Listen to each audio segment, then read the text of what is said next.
রে বাবা বাবা রে আমি এতদিন ঢাকায় ছিলাম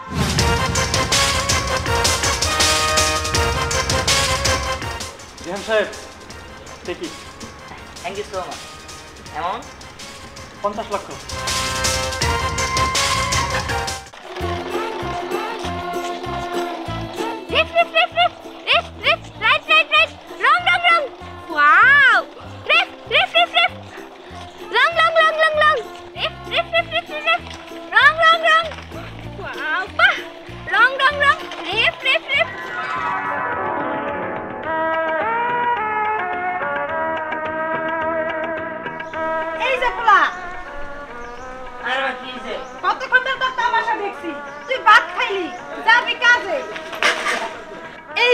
বাচ্চা পয়রা গেল আচ্ছা তোর কয়বার করে কইলাম যে এই রেলস খাইস না দুষ্টামি করিস না ভাত খাইছ যাবি কামে কামে যা বাদ দা তুই রেলস খাইছস না মা আমি পড়ে যাই নাই কে এইভাবে নামলাম এটা না স্টাইলে আমার এরকম আচ্ছা মা কি করো আমি তাহলে কামে গেলাম হ্যাঁ কামে তো যাবি কিন্তু বাবা বাজার করো না গো চাইলো কিন্তু ফুরাইছে আরে মা বাজার যে কইমু আমার ঘরে নিজের যে ফোরম্যান এ যে খারাপের খারাপ কালকে আগের দিন টাকা দিছে আজকে কি আবার টাকা যাবো নি দিব নাকি হ্যাঁ এ ভাইতেই যেভাবে করে গাছ ধরে বাই করে দিবার নয় এর কাছে কি টাকা চান যাবো তারপরেও দিল যদি চাই পাই তাহলে আনুন নি ঠিক আছে একটু কষ্ট করে কইছি যে আমাকে বাড়িতে একটু ঠেকা টাকাটা দে ঠিক গেলাম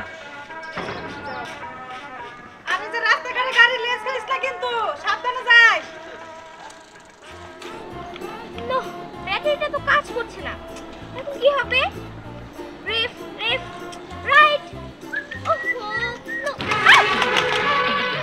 ছোট লোকের বাচ্চা তুই এটা কি করলি এই তুই এই রিমোটের দাম জানিস তুই যে আমার রিমোটটা ফেলে দিলি হ্যাঁ রিমোট গাড়ি কই আর হবো প্লাস্টিকের গাড়ি 30-35 টাকা হবো সুপারভাইজারে কই আজকে বেতন নিমু 30-35 টাকা নিয়ে আমাদের দিয়ে দিননি ওটা নিয়ে আবার ছোট লাগি শুরু করছেন কে 30-35 টাকা নিয়ে আমাকে দিয়ে দিবি তাই না তো কত বড় সাহস তুই আমার রিমোটটা ফেলে দিয়েছিস তোর অনেক সাহস আপনি আমাকে হাত তুলেন গেলি গা শুধু তো গায়ে হাত তুলেনি দাঁড়া আমি এখন তো চাকরিও খাচ্ছি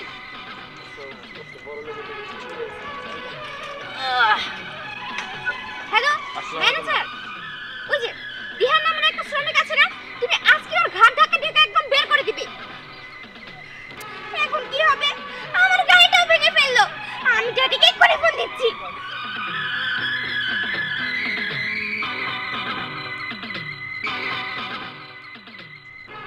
হ্যালো ড্যাডি আমার গাড়ি ভেঙে গেছে এখন কি হবে এই কেরা করি নাকি এই গ্লাস নিয়ে জগ নিয়ে কই যাইতেছো কেন কই যাই সেটা মনে হয় জানেন না আমি তো ওই বিল্ডিং এ যাইতেছি শ্রমিকদের পানি খাওয়াইতে আরে কিসের জন্য যে বিল্ডিং এর কাজটা আমি নিলাম না তোমার ওই সুন্দরের হাতের পানিটাও খাওয়ালাম না আমার এক গ্লাস পানি দিবা তুমি তোমার সুন্দর হাত দিয়া ও পানি খাবেন পুরা গ্লাস দেও তো তোমার ওই সুন্দরী হাত দিয়া এক গ্লাস পানি দাও খাইয়া আমার দিলটা ঠান্ডা করি ও দেও তোমার ওই সুন্দর হাতের পানি তাকায় খাইতে পারবো না সবুজা খাইতে হবো মাংস বুঝলাম তো পানি দাও কি করলা ওদের করে বজ্জানি কোন কাজ শোন তুই যদি তোরে কখনো দেখছি যে আমি যখন এই রাস্তা দিয়ে পানি নিয়ে যাব তখন তুই এই রাস্তায় দাঁড়ায় আসছিস আমার ডিস্টার্ব করার জন্য তাহলে কিন্তু আমি দিহানের কাছে বিচার দেব কথাটা মনে রাখ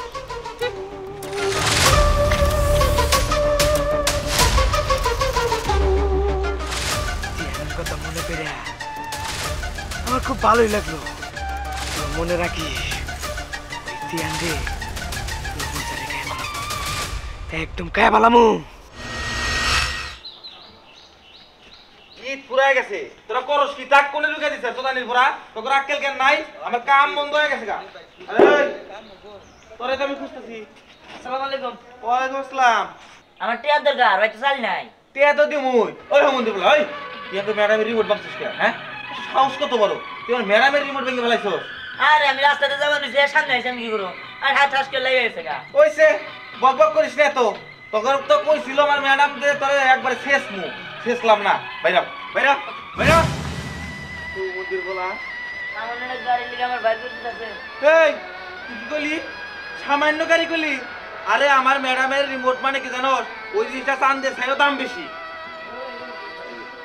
আর তো দানি বলা কোন দিছে? এই টাক কই? টাক কোনে বানাইলি? এখন মাল হয় নাই কে? হ্যাঁ?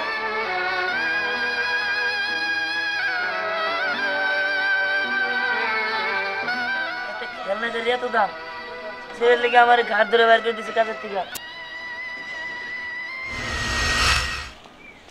আচ্ছা ঠিক আছে, আচ্ছা ওকে ওকে, আসসালামু আলাইকুম।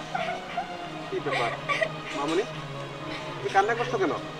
ড্যাডি, আমার গাড়ি ভেঙে গিয়েছে, এখন কি হবে? গাড়ি ভেঙে গিয়েছে? কিভাবে ভাঙলো? ওই দিহান বদমাশটা আছে না, ওই তো আমার গাড়ি ভেঙে দিয়েছে। ড্যাডি, আমি না ম্যানেজারকে বলেছি, ওকে জানে কাছ থেকে ঘাট ধাক্কা দিয়ে বের করে দেয়। মামুনি, এখানে এত রিয়াক্ট করার কি দরকার আছে? ড্যাডি, তুমি এসব কি বলছো? তুমি জানো না ওইটা আমার বার্থডেতে আমি গিফট পেয়েছিলাম। আমি আজকে থেকে কারোর সঙ্গে কথাও বলবো না, ঘর থেকে বের হবো না, খাবারও খাবো না। না না মা, তুমি এমনটা করো না। আচ্ছা ঠিক আছে, আমি ওই ধ্যানকে বলে দিচ্ছি। বলে দিবে তো, ওকে তুমি কাছ থেকে ঘাট ধাক্কা দিয়ে বের করে দিবে। আর তুমি যদি ওকে কাজে রাখো তাহলে কিন্তু আমি কারোর সঙ্গে কথাও বলবো না, খাবারও খাবো না। না না না না, তুমি টেনশন করো না, আমি অলরেডি ওর কাছ থেকে বের করে দিয়েছি, আর 3 মাসের বেতনও কেটে দিয়েছি। আচ্ছা ঠিক আছে, আমি জানি ওকে আর না দেখি। আমি যদি ওকে দেখি তাহলে কিন্তু আমি খাবো না আর কারোর সঙ্গে কথাও বলবো না। ওকে, তুমি টেনশন করো না, ওকে আমি বের করে দিয়েছি। আচ্ছা ঠিক আছে, তাহলে আমি ভিতরে গেলাম। যাও ভিতরে যাও।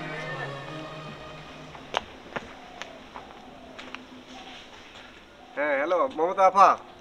ওকে ওকে ওকে। কিরে দিহান, তুই কাম বাদ দিয়ে দিক দিয়ে ঘুরঘুর করতেছিস কে? ভাবি আসলে হয়েছে কি, আমারে না কামের থেকে বের করে দিছে। ওই জন্য কাম করতাম, তার মালিকের মেয়া ওই রাস্তা যাওয়ার সময় আমার সাইকেলের লাগে ধাক্কা খেয়ে এর গাড়ির রিমোটটা ভেঙে গেছে। ওই সামান্য একটা গাড়ির জন্যই আমার কামের থেকে ঘাড় ধাক্কা দিয়ে বের করে দিছে। কইছে আমার এই টাকা তো দিবই না, আর কোনোদিন কামেও নিব না। হ্যাঁ হ্যাঁ, এটা কি কর, তোর কামে থেকে বাইর করে দিছে, কিন্তু সমস্যা নাই, বাইর করে দিছে তাতে কি হয়েছে? তুই তো ছেলে মানুষ, দুনিয়ায় কত কাম আছে, আরো কাম করবি। কাম তো নাই ভাবি, কিন্তু আসলে এদের একটা সমস্যা হয়েছে, বাড়িতে তো চাল ডাল নাই। আপনার কাছে যদি 500 টাকা থাকতো আমারে দিতেন, আমি পরে দিয়ে দিতাম। না রে ভাই, এভাবে কইস না, তোর ভাই এই সপ্তাহে টাকা পাঠায় নাই, আমি তো দিতে পারবো না, আমার হাতে একদম খালি। তুই এক কাজ কর, অন্য কারো কাছে চা, আমি গেলাম। হ্যাঁ ঠিক আছে।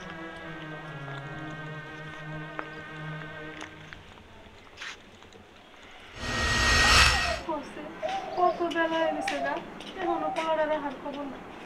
চাচি, কি রে মা, তুই এই সময় আমাদের বাড়িতে? দিহান কো? দিহান তো কামে গেছে রে। কাজে গেছে? কেন এখন পর্যন্ত বাড়িতে আসে নাই? এখন আইব কে? আমার বলা তো কাজে থেকে সন্ধ্যার সময় আসে। সেটা তো ঠিক আছে, কিন্তু তুমি তো জানো আমি ওই জায়গায় প্রত্যেকদিন শ্রমিকদের পানি খাওয়াইতে যাই। আজকে যে শুনলাম সুপারভাইজার নাকি দিহানের সাথে কুত্তার মতো ব্যবহার করে দিহানের কাছ থেকে বের করে দিচ্ছে। হায় হায়, তুই ওটা কি কর? আর তাহলে আমার পোলা কোনে গেছে? তা তো বলতে পারলাম না, আমি তো ভাবছি বাড়িতে আসছে, এই কারণে তো আমি বাড়িতে আসলাম। না রে, আমার পোলা বাড়িতে হয় না। আমার পোলা তাহলে সারাদিন না খায় কোন্দা কোন্দা ঘুরতেছে কত। খাওয়ার কথা নয়, পরেই থাক, আমাকে বাড়ি থেকে ভাত এনে দিমনি, ওগুলা খাবো নি। কিন্তু ও কই গেছে, ওর খুঁজে তো বের করতে হবো। পরিমা, তাহলে তুই এক কাজ কর, তুই যে আমার পোলাটারে খুঁজা দেখ, দক্ষিণ পাড়া যা, আমি এক কাম করি উত্তর পাড়া যায় খুঁজি। আচ্ছা ঠিক আছে, যাও, আমি আচ্ছা, পাওয়ার লগে লগে আমারে খবর দিবি। ঠিক আছে। আচ্ছা যা। আসসালামু আলাইকুম। ওয়ালাইকুম আসসালাম। আপনার কাছে এক কাজের লেগে পাঠাইছিল। কাজের নিগে? আমি যে সমস্ত কাজ কাম করি তুই তো এই সমস্ত কাজ কাম করতে পারবি না রে।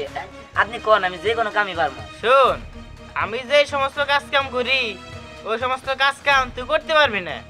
আমি করি চুরি, পকেট মার, এই সমস্ত কাজ কাম, এগুলো করতে গেলে অনেক রিস্ক আছে। ভাই কি কইতেছেন আপনি? এটা চুরি করবো? দেন ভাই, আসলে গরিব হইতে পারি, কিন্তু চুরি চামারি করে খাওয়ার অভ্যাস নাই। প্রয়োজন হলে ভাই কুলির কাম করবো, কামলা দেখামো, তারপরে চুরি করবো না ভাই। এত কিছু ভাই ভাই নিছোস, তাহলে আমারে যে কেনে গাইছোস? শোন, আমারে যে কাজ কাম করলে ভালোভাবে চলতে পারবি তুই। চল আমার সাথে রেল স্টেশনে চল, ওই জায়গায় তোর 2-3 দিন ট্রেনিং দিমু, আর টিকেলা রইলে তোর বসের কাছে নিয়ে যাবো। চল রেল স্টেশনে চল। না ভাই থাক, আমি যাই, আসি। আসসালামু আলাইকুম। ওয়ালাইকুম আসসালাম। কি সমস্ত লোকজন আহে, কাজ করতে পারবি না করবি না, কোথায় আর আমার সময়টা লস করলি।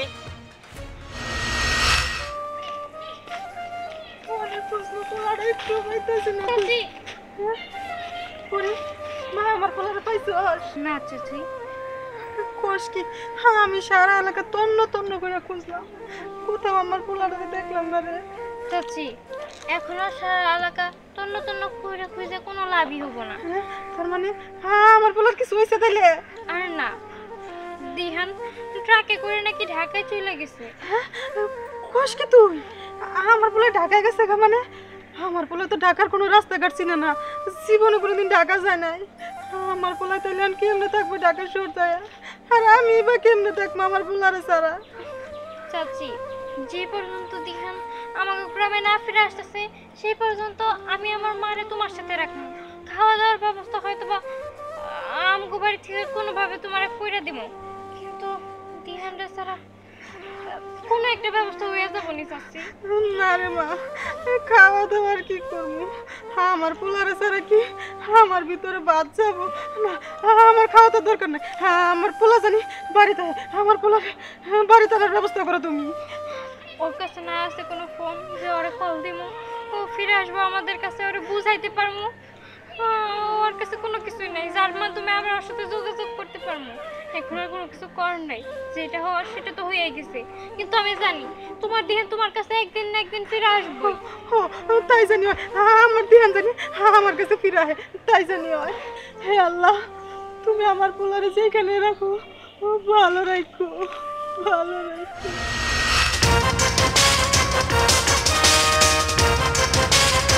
জিহান সাহেব, দেখি থ্যাংক ইউ সো মাচ। এমন 50 লক্ষ। জানেন আজিজ সাহেব, আমার অ্যাকাউন্টে আছে 50 লক্ষ টাকা, আর এখন আপনি দিলেন 50 লক্ষ টাকা। হ্যাঁ, এখন আমি কোটিপতি। যাই হোক, আপনার জীবনে এটাই সবচেয়ে বড় অ্যামাউন্ট। আপনি হ্যাপি তো? হয় না, আমি অবশ্যই হ্যাপি। আপনাকে অনেক অনেক ধন্যবাদ। যাই হোক, আপনি আমার অফিসে আসবেন, আপনার সাথে একসাথে লাঞ্চ করবো। অবশ্যই। হ্যাঁ ওকে, আপনি আসতে পারেন। ভালো থাকবেন। ওকে, ধন্যবাদ। 1 কোটি টাকা ইনকাম করতে আমার অনেক কষ্ট হয়েছে। হ্যাঁ, কাজের থেকে আমার ঘাট ধাক্কা দিয়ে বের করে দিচ্ছে। আর এই টাকার জন্য আমি আমার মারে ভরণ পোষণ করতে পারি না। কাপুরুষের মতো গ্রাম ছেড়ে পালায় আসছি শুধুমাত্র একটা গাড়ির জন্য। হ্যাঁ, কনস্ট্রাকশনের মালিকের মেয়ে আমার ওইখান থেকে চাকরি হারা করছে। প্রয়োজন হইলে আমি কনস্ট্রাকশন কিনে নেব।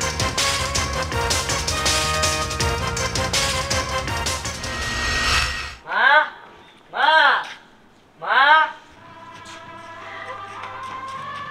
আমার ধ্যান বাবা, ও বাবা, বাবা তুই এতদিন কই আছিলি বাবা? মা। বাবা রে, আমি এতদিন ঢাকায় ছিলাম। শোনো মা, আমি এখন কোটিপতি হয়ে গেছি। এখন আর তোমাদের কোনো কষ্ট থাকবে না, তোমার এই বাড়িতে থাকতে হবে না। হ্যাঁ, তুমি এখন বড় বড় বিল্ডিং এ থাকবে। বাবা রে, তুই জানোস আমি তোর জন্য কত কষ্ট পাইছি। তারপরে এই যে পরি আছে না, এই মাইয়াটা সবসময় আমার খেয়াল রাখছে, আমারে খাবার ব্যবস্থা করে দিছে, এমনকি ওই রাইতে আমার কাছে থাকছে, আমার খোঁজ খবর নিছে। বাবা বুঝতে পারছি না, আসলে আমার কিছু করার ছিল না। একটা গাড়ির জন্য আমার কাজের থেকে হাত ধাক্কা দিয়ে বের করে দিয়েছিল ওই চৌধুরীর মেয়ে। হ্যাঁ, আমি আজকে কোটিপতি, আমি তাদের পুরো কনস্ট্রাকশন কিনে ফেলার ক্ষমতা রাখি। যাই হোক পরে, তুমি আমার মার জন্য অনেক কিছু করেছো, তোমাকে অনেক অনেক ধন্যবাদ। আর শুধু ধন্যবাদ দিব না, তোমাকে আমি ভালোবাসি, তোমার জন্য আমি কিছু করতে চাই। আমি চাই তোমাকে বিয়ে করতে, তোমাকে ঢাকায় নিয়ে যেতে। মা, তুমি একটা কাজ করো, তুমি চৌধুরী কনস্ট্রাকশন কেনার ব্যবস্থা করো, আমি পরে নিয়ে ঢাকায় যাচ্ছি। এই নাও।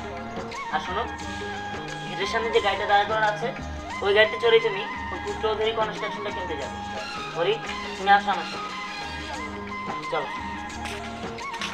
আল্লাহ, আজকে আমার পোলার জন্য আমি অনেক গর্ব করি, অনেক গর্ব।